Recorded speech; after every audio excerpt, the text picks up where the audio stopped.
नमस्कार दोस्तों, कैसे हैं आप लोग। उम्मीद करता ठीक ही होंगे। और मैं आज कुछ आंकड़े देख रहा था जिसको देख के मैं बहुत ही घबरा गया। और वो आंकड़ा ऐसा है कि बहुत ही दयनीय आंकड़ा है, क्योंकि मैं हर जगह देख रहा हूँ इतनी बेरोजगारी, इतनी महामारी, इतनी महंगाई है। आदमी इस समय बेरोजगारी से मर रहा है, महामारी है, कोरोना से मर रहा है और महंगाई से मर रहा है। तो ये ऐसी चीज़ें हैं कि इस समय बहुत ही बेकार हो चुकी है। बेरोजगारी, महंगाई, ऊपर से महामारी भी आ गई है, कोरोना। लोगों का जीना दूभर हो चुका है। यहाँ की सरकारें, भारत सरकारें ऐसे हैं जैसे मौन है, अपने ऊपर लाखों खर्चा करती हैं, मगर बेरोजगारों के ऊपर झांट भर का पैसा खर्च करने के लिए 100 बार सोचती हैं और नहीं करती हैं। ये है सच्चाई। यहाँ की जनता मूर्ख है, पागल है, चुतिया है। ऐसे नेताओं को चुनती ही नहीं है जो उनको रोज़गार दें, जो उनकी बात करें। बस ऐसे लोगों को चुनते हैं जो बड़े बड़े फेंकते हैं और बड़े बड़े वादे करते हैं और झूठे वादे करते हैं, उनको जिता देती है। यहाँ की जनता सबसे बेकार है भारत की, और इसीलिए यहाँ के लोगों को अंग्रेज 400-300 साल तक गुलाम बनाए। उसके बाद दूसरे देश के अरब लोगों ने 700 साल तक गुलाम बनाया, अंग्रेज़ों ने 400 साल तक गुलाम बनाया। और उसके बाद अभी भी यहाँ के लोग सुधरे नहीं है। पैसों पे 500 रुपये में वोट बेच देते हैं अपना, और ऐसी सरकारें चुन लेते हैं जिसको कोई मतलब नहीं है, बस अपने काम करना है, अपना चमकाना है। अरे आप युवाओं पे ध्यान नहीं देंगे, किसानों पे ध्यान नहीं देंगे, महंगाई पे ध्यान नहीं देंगे, तो अगर आपको कुर्सी भी मिल जाएगी तो यहाँ की जनता आपको उलाट के पलट देगी। समझते नहीं है यहाँ के नेता। बस कुर्सी मिल गई, जनता भाड़ में गई, बेरोजगारी भाड़ में गई, कोई कुछ मतलब ही नहीं रखता है। 5 साल में एक बार आएंगे, 500 रुपया देंगे, वोट ले लेंगे और आपसे 5 साल तक आपको पूछेंगे नहीं। ऐसे लोग हैं। आप लोग उस नेता को वोट ही क्यों देते हैं जो आपको पैसा देते हैं, झूठे वादे करते हैं, आपको मालूम है फिर भी आप करते हो ये। अपना दिमाग खोलिए, दिल की बात सुनिए। जो ईमानदार नेता है, जो अच्छा नेता है, जो रोज़गार दे रहा है, महंगाई कम कर रहा है, महामारी को भगा रहा है, हॉस्पिटल सही कर रहा है, स्कूल सही कर रहा है, महंगाई पे लगाम लगाया है, पेट्रोल डीजल के दाम पे लगाम लगाया, ऐसे लोगों को दे। 5-5 किलो में अपने वोट चावल 5-5 किलो चावल आटा दे रहे हैं।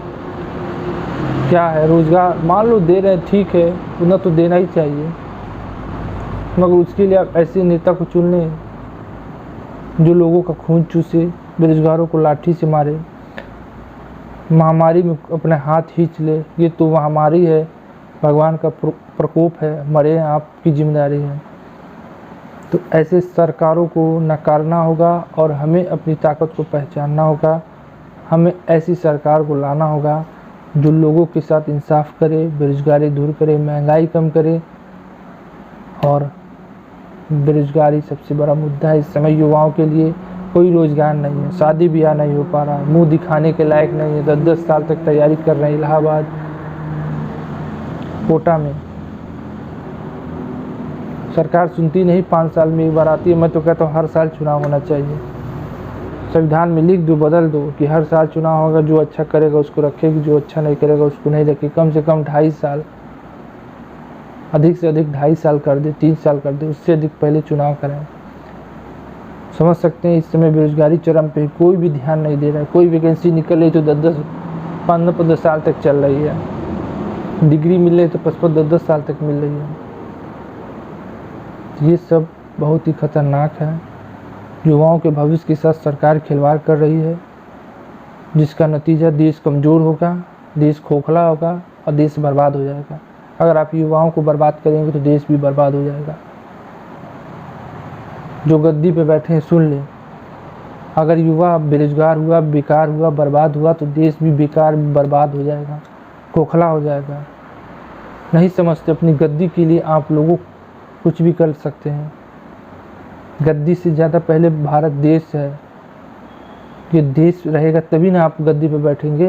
ये देश ही बर्बाद हो जाएगा, युवाएं आके बर्बाद हो जाएंगे। गद्दी किस काम की है? गद्दी को छोड़िए मुँह, अब पहले युवाओं का काम करिए। ये तब देश महान बनेगा, तब विश्व गुरु बनेगा। ऐसे तो देश खोखला, बर्बाद और ढोंगियों के हाथों बिक जाएगा। युवाओं को रोजगार दीजिए, महंगाई को कम कीजिए, महामारी को ख़त्म कीजिए, तब देश आबाद होगा। नहीं तो देश बर्बाद हो रहा है, और देश बर्बाद हो रहा है और कुछ सालों में बर्बाद हो जाएगा। युवा का ज़िंदगी बेकार हो गया, भविष्य बेकार हो गया, तो देश का भी भविष्य बेकार हो जाएगा।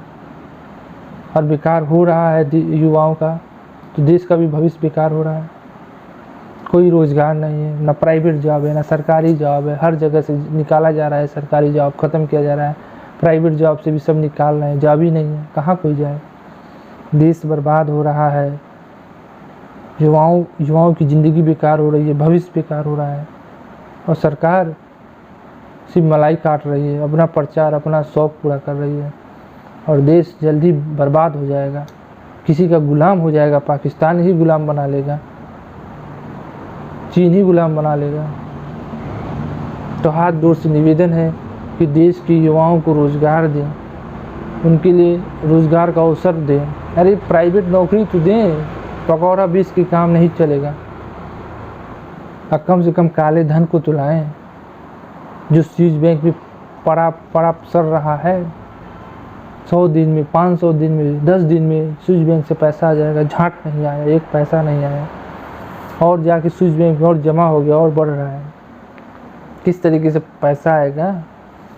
युवाओं की ज़िंदगी बेकार हो चुकी है, ख़त्म हो रहे हैं अब युवा। क्या करेंगे? घंटा बजाएंगे? इस वीडियो को ज़्यादा से ज़्यादा लोग शेयर करें, सरकार के पास पहुंचाएं कि युवाओं की जो भविष्य है, वर्तमान है, बर्बाद हो रहा है, और इसके साथ देश भी बर्बाद हो रहा है। अगर सरकार नहीं जागेगी तो युवा भी बर्बाद होगा, उसका भविष्य भी बेकार होगा, और वो भी बर्बाद हो जाएगा, उसके साथ देश भी बर्बाद हो जाएगा, देश भी कहीं ना गुलाम बन जाएगा। युवाओं के बारे में सोचे सरकार, तो देश अपने आप मजबूत हो जाएगा। इतनी सी छोटी सी बात आपको समझ में नहीं आती है, सरकार कैसे चलाएंगे आप लोग? यही सोचता हूँ मैं। सरकार चलाना है तो युवाओं को रोज़गार देना होगा, उनका भविष्य संवारना होगा, तब जाके भारत का भविष्य संवरेगा, नहीं तो भारत बर्बाद हो जाएगा। अब विश्व गुरु तो कभी ज़िंदगी में नहीं बन पाएगा अगर युवा बर्बाद हो गया तो। युवाओं को ध्यान दीजिए, युवाओं को सिर्फ फोकस करिए, देश अपने आप आगे बढ़ेगा, अपने आप कीर्तिमान लिखेगा। आप युवाओं पे ध्यान ही नहीं दे रहे हैं, उनको नाली का कीड़ा समझ रहे हैं, कुत्ते समझ रहे हैं, तो इस तरीके से काम नहीं चलेगा। तो आज के लिए बस इतना है। वीडियो को ज़्यादा शेयर करिए, लाइक करिए दबा के, और नेताओं के पास पहुंचाइए इस वीडियो को। आज के लिए बस इतना है। जय हिंद, जय भारत।